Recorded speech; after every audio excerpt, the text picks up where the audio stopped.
अगर कोई हाजीपुर पर प्रश्न उठाता है तो वह स्वर्गीय रामविलास पासवान जी के विचारों पर कुठाराघात करता है। सरकार करवाती है इसे? सर, ये सरकार के संरक्षण में हो रहा है। तो मणिपुर की हिंसा भी सरकार के संरक्षण में हुआ? बिल्कुल नहीं। तो मैं फिर बिल्कुल कैसे कह सकते हैं बिहार की जो हिंसा हुआ, जो बलात्कार हुई, सरकार के संरक्षण में हुआ? सुन लीजिए, सैया भय कोतवाल तो डर काहे का। जब हाथ में नीतीश कुमार का है तो वो किसी को भी दोषी करार दे सकते हैं। ऐसे कैसे हो सकता है? तो फिर आप भी देश में किसी को दोषी करार दे रहे हैं? क्यों नहीं? देखिए, सीबीआई ईडी का जा रहा है, किसी को दोषी आप दे रहे हैं आप लोग? सुन लीजिए, अरे सुनिए ना, सुनने का सामर्थ्य रखिए पत्रकार महोदय। पटना में जब अति कमर रहे के नारे लगते हैं तो पासवानों का असली नेता कौन? पशुपति कुमार पारस जी। लेकिन चिराग पासवान को नेक्स्ट सीएम मान चुके हैं लोग। नहीं, वो मुट्ठी भर जो फेसबुक चलाने वाले लोग हैं वो मानते हैं नेक्स्ट आइकन माने जा रहे हैं बिहार के। किसने कह दिया? पद्म पद्म भूषण स्वर्गीय रामविलास पासवान जी के राजनीतिक उत्तराधिकारी पशुपति कुमार पारस जी हैं। बिहार की धरती पर लगातार दलित बच्चियों के साथ जिस तरीके से बलात्कार होता रहा है दलितों के, दलित भाई लोग बहुत कंफ्यूजन में हैं।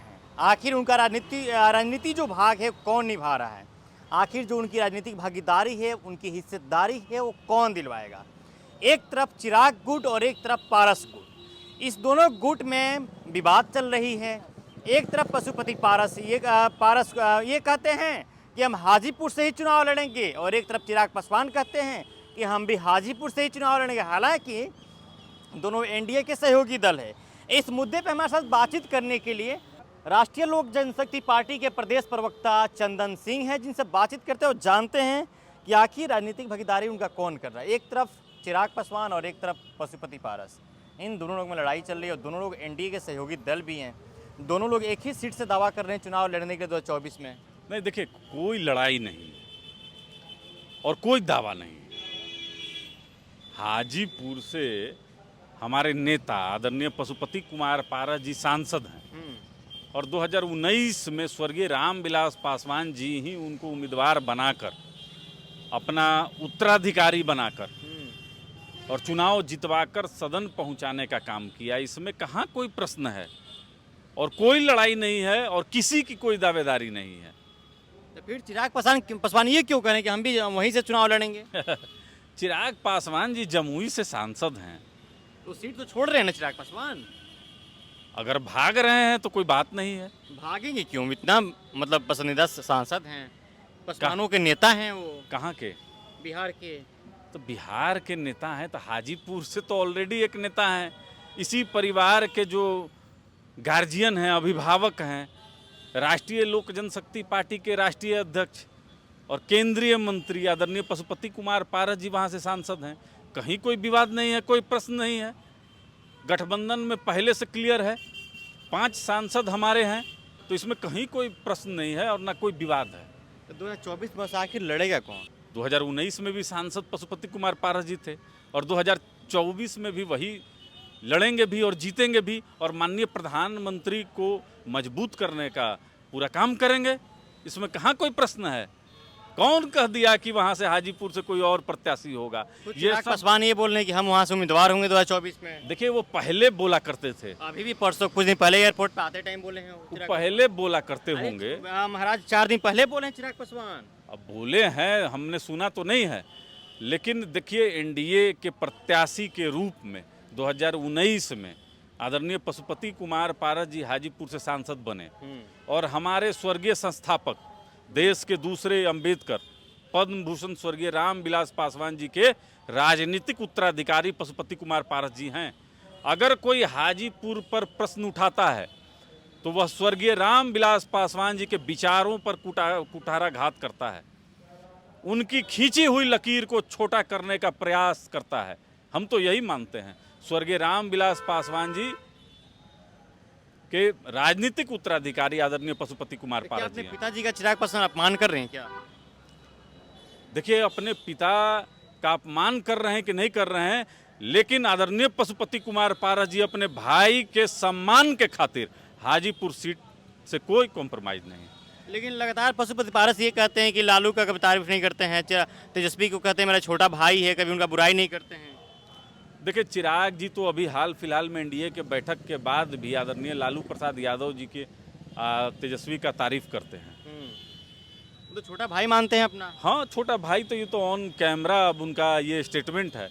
अब ये थोड़ा सा आश्चर्यचकित करता है, क्योंकि जो देश के प्रधानमंत्री के अगर में आस्था नहीं रखता हो, जो उनकी नीतियों में विश्वास नहीं रखता हो, तो फिर तो हम लोग क्या कह सकते हैं। कौन सा नीतियों की बात कर रहे हैं आप? क्या मणिपुर वाली नीति की बात कर रहे हैं क्या? देखिए, मणिपुर की घटना जो है वो आज से नहीं हो रही है, 3 महीना से चल रही है।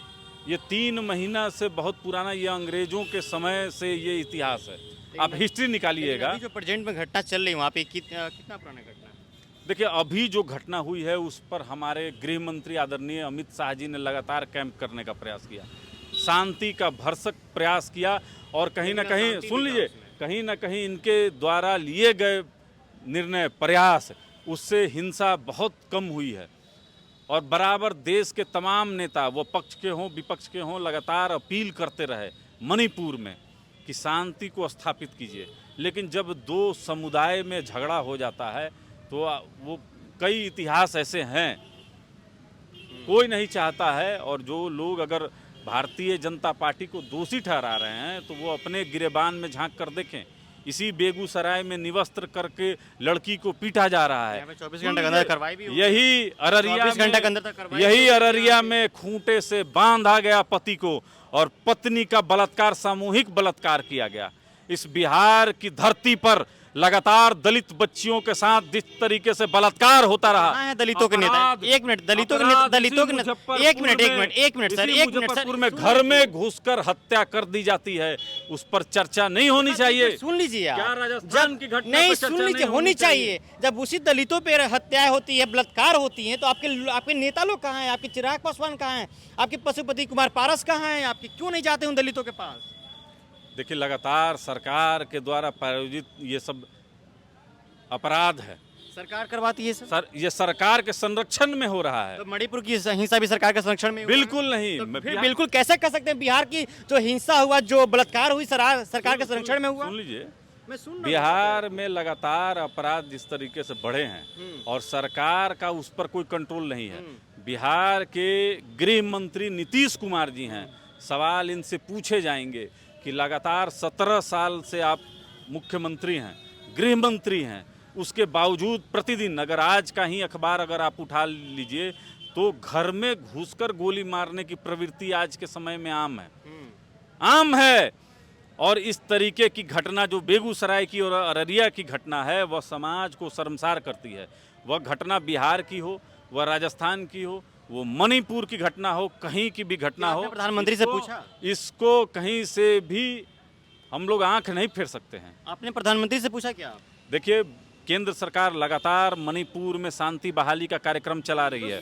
सुन लीजिए, शांति बहाली की कार्यक्रम सुन लीजिए, लेकिन इसी देश के कुछ नौजवान नेता हैं जो बराबर अलगाववाद को हवा देते हैं, जो देश के बाहर जब जाते हैं तो देश की बुराई करते हैं। उन पर भी प्रश्न होना चाहिए।